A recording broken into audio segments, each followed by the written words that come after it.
Good evening, everyone. My name is Katie O'Hara. I'm the Public Information Officer with Southwest Area Team 1 on the 25-mile fire. Thanks for joining us this evening. We're going to have an operational update from Caleb Finch, our Operations Section Chief, followed by some updated evacuation information from Deputy Reinfeld with the Chelan County Sheriff's Office. We will have an opportunity for some question and answers at the end of tonight's briefing. So please, as we're going along here, if you have a question, just drop it into the chat feature here on Facebook, and either a member of my team will answer the question directly, or they will feed it up to us here, and we'll help facilitate getting an answer live here while we are on air. So with that, I'll turn it over to Caleb here with our operational update. All right, thank you, Katie. My name is Caleb Finch, operations trainee, and here begins our operational update. We're going to begin in Division Alpha. Those resources for the last several days and today have really been focused on constructing this indirect dozer line, as you can see around that green horseshoe. They've been plumbing that with hose and pumps, as well as prepping that with chainsaws, removing dead and down material, snags along that control line. That was put in place because if the fire wants to move within this large green pocket, they have the ability to go ahead and fire that out and keep that fire at bay. Also, Division Alpha Resources have been assisting what we call the Chelan Structure Group.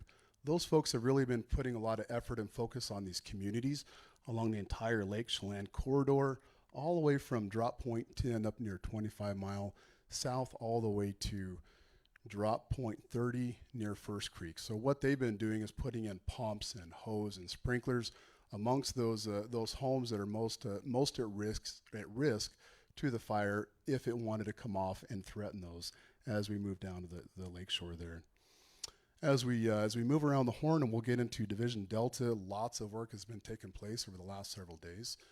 Their efforts have been constructing line around some of these slopovers that occurred on the 8410 road, and as well as going direct as they can further south and tying in hand line to the road system there.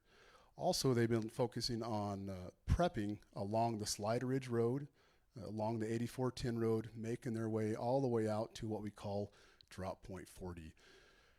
That effort is there because as we want to be prepared to burn this road system out, should we need to, it's ready to burn for us to be successful.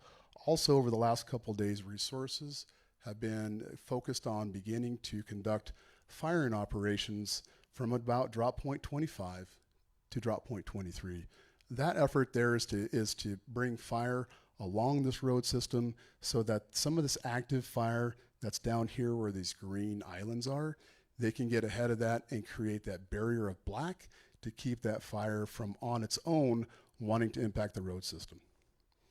As we come down to Division Gulf, here from drop point 40, moving up along Devil's Backbone Ridge, those resources are spiking out near that control line. What we mean by spike is they are staying out here at what we call Baldy Spike and Stormy Spike. What that gives those resources the ability to do is to stay close to their work site and begin their work early in the morning and then continue later in the day and reduce those travel times and that exposure and risk to driving.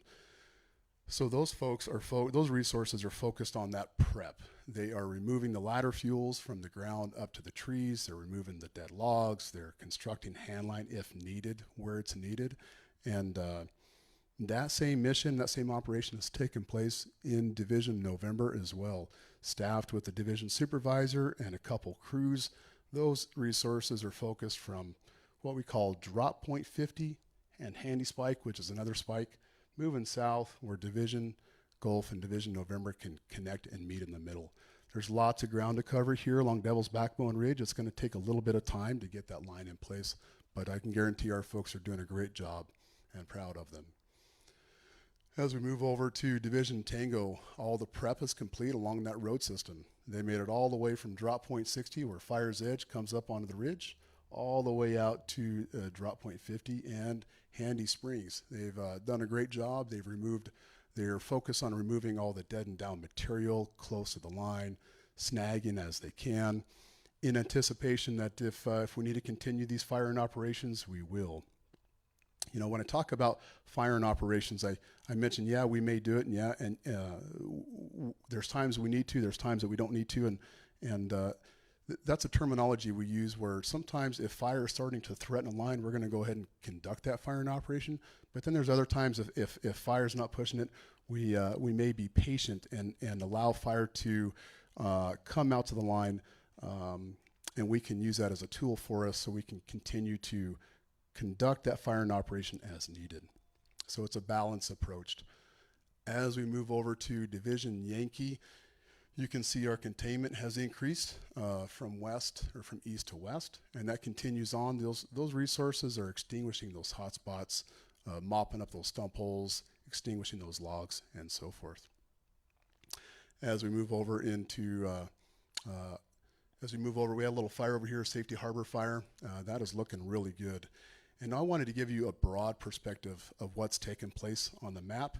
But now what I want to do is I want to focus on the Google Earth platform that we have so I can share with you some of the infrared flights that we have to show and reveal the heat as it lays across the landscape. We'll talk about 25-mile fire, or we'll talk about 25-mile canyon.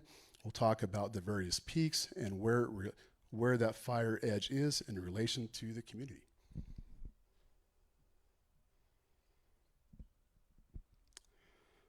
Okay, so here we are. We're going to take a 3D view of fire's edge, and here we are. We're looking east to west. I'll zoom in. This is 25 Mile Creek State Park. You can see the fire's perimeter as it comes down above the lake shore, and we're going to go ahead and move off to the north. You can see the terrain. The red dots are isolated sources of heat. The yellow is scattered heat. And as we move around and take a panoramic view, you can see Lake Chelan. You can see the various communities in the background, and you can just see how rugged that terrain is and some of the challenges that we have as we continue to move forward in our operations of suppressing and getting around the fire. You can see the Barneysville Ridge. One thing I want to bring out here is you can see the 25-mile drainage. There's still a considerable amount of heat in that drainage. It's scattered heat. And so our operations will continue to move around and build that big box perimeter. One option, or one place I want to bring attention to is let's stand by here. You know, our focus has been focused on this ridge line, as you can see right here in the center of the line. That is the slide ridge. Lots of efforts have been taking place, making great progress. So what we want to do with those fingers of fire, as those fingers of fire look like they're approaching the ridge line, when we have that fire in operation, we're going to tie right back into black and bring it back around to slide ridge and back up around to the west.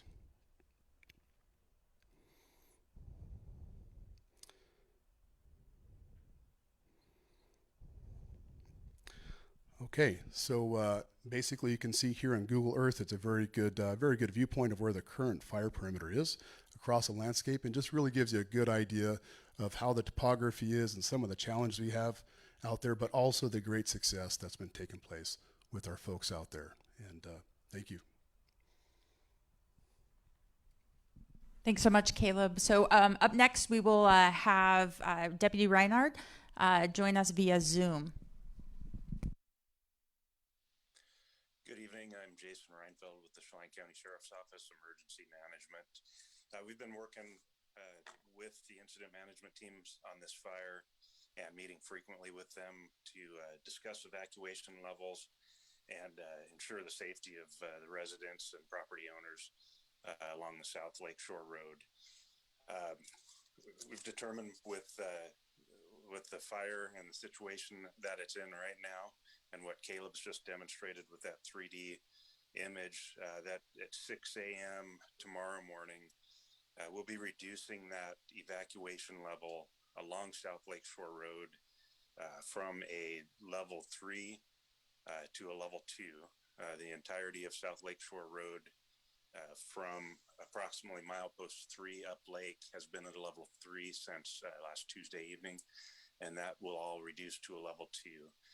For the time being, we're going to remain at a level 3 on Granite Falls Road and First Creek Road. And this is, it's basically due to the ease of access.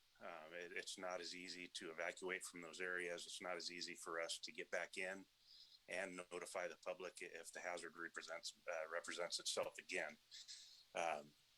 And we've had a unique challenge along South Lakeshore Road compared to a lot of fires as far as how that hazard shows up.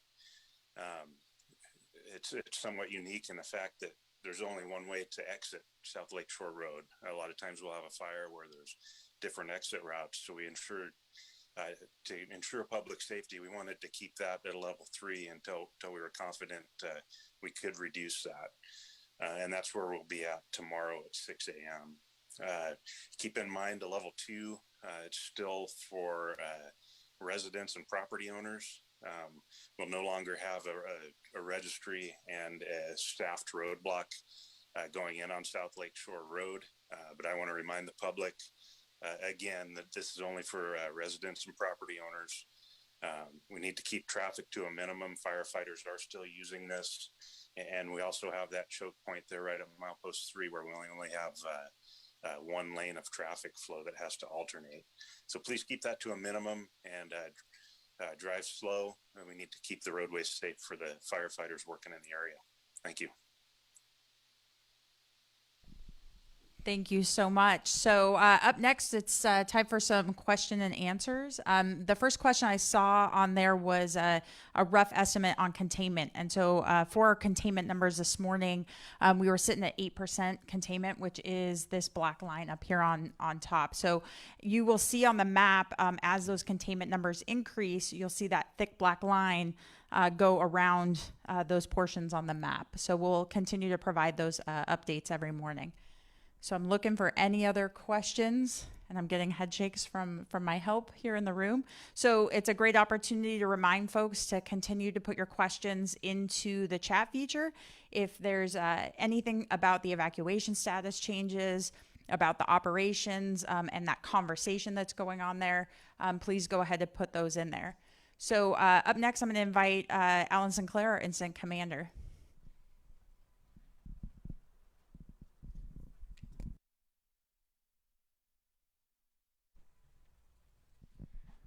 Good evening, Alan Sinclair, Incident Commander with Southwest Area Team 1. We did report 8% this morning, but we will be reporting 16% tonight, so that's a win for us today.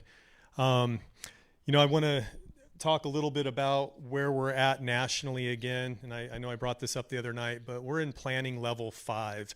And what that means nationally is there are a number of fires nationally, specifically in California, Oregon, and up into Washington currently, that are requiring incident management teams like ours and a lot of firefighters to meet the mission of those individual incidents.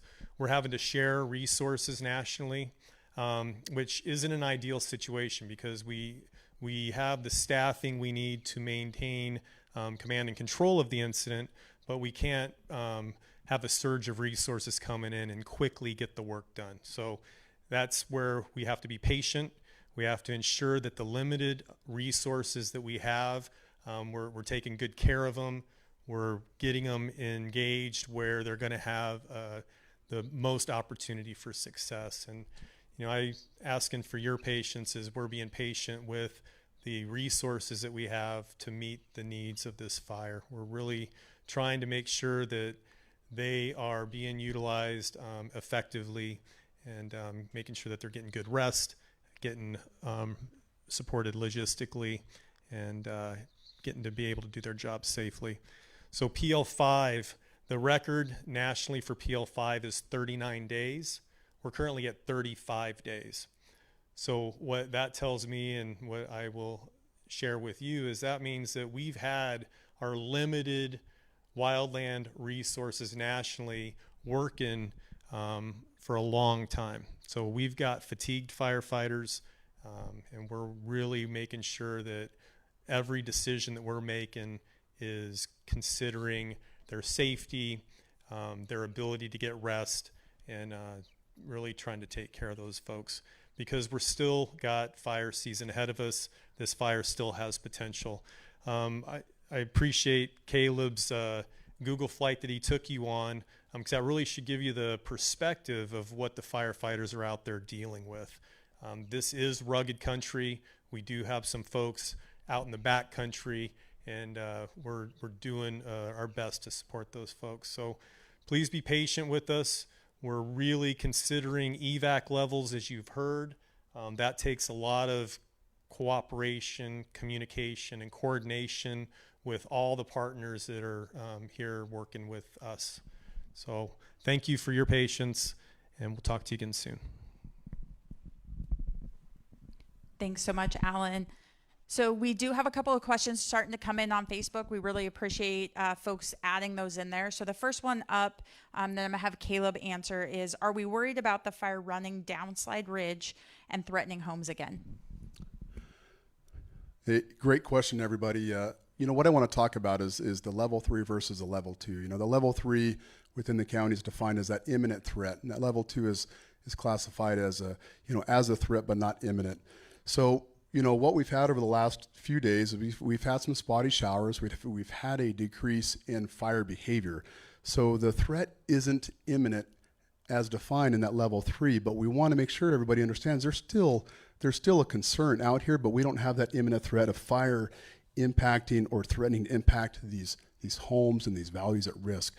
And so through lots of conversation with the communities and local cooperators and law enforcement, we've agreed that we support the desire for the folks to come to a level 2, because it's really important for us to not keep individuals and folks out of their home. That's really we really value that.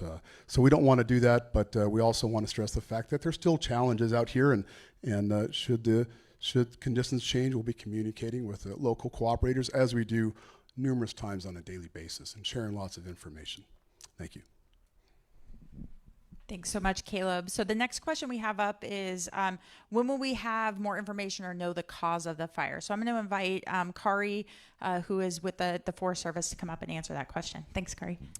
Hi, I'm Kari Grover-Weir. I'm the district ranger here in Chelan for the Forest Service. And as far as when we're going to know about what caused the fire, we're currently doing an investigation right now. So our Forest Service fire investigators and law enforcement are doing a really thorough job of making sure that they're tracking down all the leads and information that have been passed on from folks that were up there when the fire started, and there's actually been quite a bit of good information passed on. So just ask you to be patient with us and make sure that we have a good investigation and can move forward. So as soon as we can, we'll let you know what the results of that investigation are, but it's still ongoing at this time. Thanks, Kari. So it looks like one of the other questions on there was about the weather yesterday. And Caleb, maybe you can help answer this one. The folks in Manson saw quite a bit of rain. Can you talk a little bit about what moisture we saw on the fire area? Yeah, of course, you bet. Another good question. There were some rain shafts out here on the southern end of the fire. Collectively, as a whole across the fire, maybe a tenth is what our IMET was talking about. What that moisture did to those fuels is dampen them up just enough where fire is not going to carry at this time. And when I talk about fire carrying, it's moving slowly.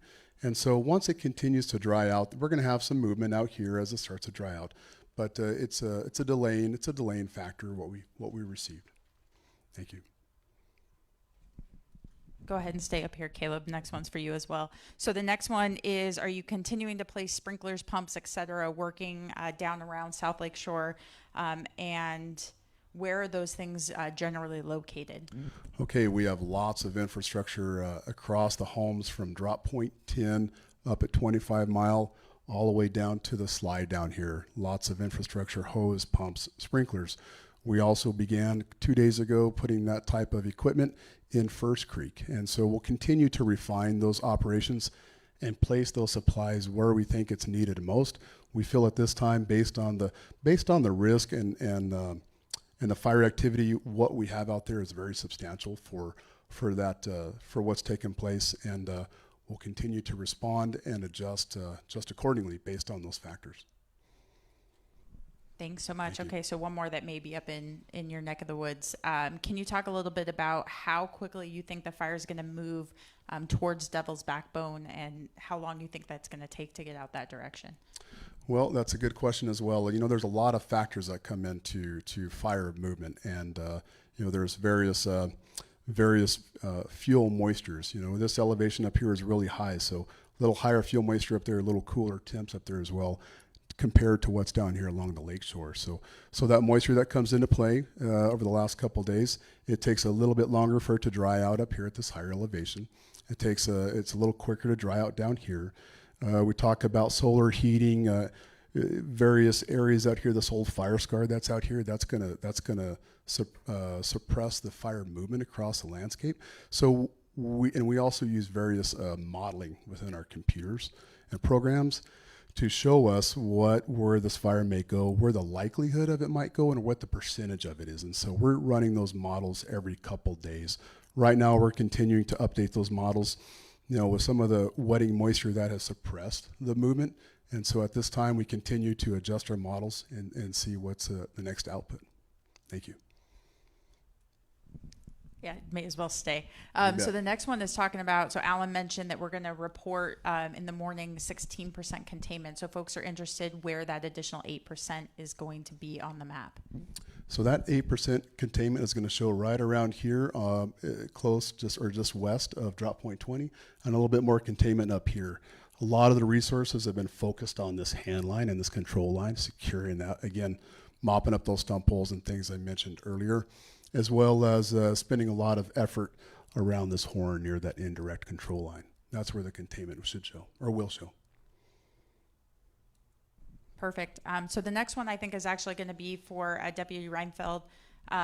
It's asking specifically about access to Fieldspoint Landing and if that's going to be open. So that could be a Sheriff's Office question, as well as possibly Kari to talk about that one. Okay, yeah, that's a discussion we still need to have with the Forest Service as far as opening that up for picking up passengers at Fieldspoint. They've still had the ability to drop off passengers up to this point if they have their vehicles parked in the lot. So that's a discussion we're still going to have to verify what we want to do with that. Yeah, and I'll just add that so for tomorrow in the near term, Fieldspoint Landing is still closed the way that Deputy Reinfeld just described, and we are reevaluating that every day. And we have a forward operating base, small camp there at the Fieldspoint Landing, so there's quite a bit of equipment to support the firefighters, and that is another part of why that's closed right now. So we are working on getting that open as soon as we can. Great, thank you. So we also had a question in there asking about how folks can support firefighters, the firefighters here locally, nationally. We highly recommend for the local community that you look towards your local fire departments, your local fire districts, and find a way to provide support to those folks. They're supporting us. Any support that you can help give them is greatly appreciated. At a national level, there is a multitude of organizations out there that help support the wildland firefighter community. Highly encourage you to do a quick Google search, find some of those options out there, because there's quite a few of them. I'm looking to see if there's any other questions.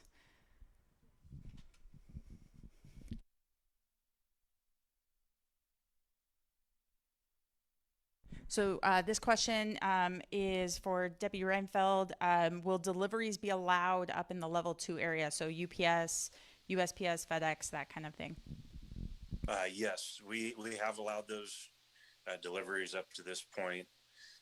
We realize people who are still in their residences may be getting important items to include medications, that type of thing. So we have been allowing access for those deliveries to get through. Great, thank you so much. So I'm getting the head nod. It looks like we've gotten through quite a few of the questions. I want to encourage folks to continue to add your questions in there. If you're watching this feed later on after the live, go ahead and add your questions in. Our team will continue to respond to folks as soon as we can. You're also feel free to give us a call. Our email address will be on the end screen here, as well as our phone number. And then look for our daily updates. We post them on our Facebook page, on our NC web page, and then the awesome videos that Caleb's providing every morning with updated information. So with that, we'll go ahead and wrap things up. Thank you for joining us this evening, and have a great rest of your day.